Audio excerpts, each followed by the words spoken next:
ng tag-araw. Masarap magkaukaw, maglublob at magtampisaw. Pero imbis na masarapan, lalong tumindi ang tag-uhaw. Kasi yung bao kong bukong ibang humikot ng sabaw. Gulong-gulo, litong-lito ang buhay ng bakla. Nilulunok ang hirap kahit na anong bakla. Gulong-gulo, litong-lito ang buhay ng bakla. Kaya dinadaan ko na lang dito sa aking tula.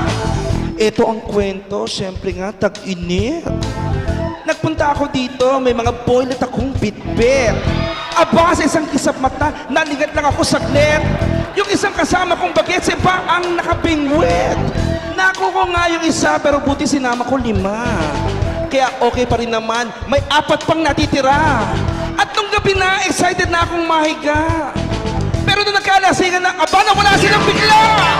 Gulong-gulo, litong-lito ang buhay ng bakla. Nilulunok ang hirap kahit na anong bakla.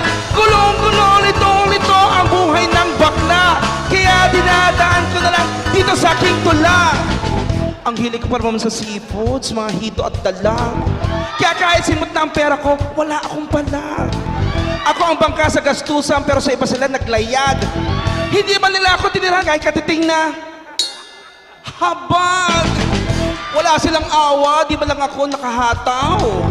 10K per head ang bayad ko, tapos naagaw lang ng mga buwakaw. Ang lungkot ng summer girl, wala akong nakaulayaw. At ang tanging nakita ko lang ng direct, ngayong araw! Gulong-gulo, litong-lito ang buhay ng bakla. Nilulubog ang hirap kahit na anong bakla.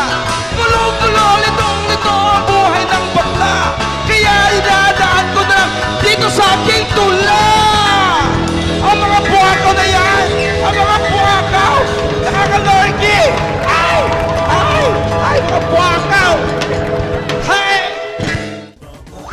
Grabe! Exciting talaga yung mga eksena. At dahil hindi kayo bumibitiw, may surpresa kami sa inyo. Punta lang kayo sa aming website.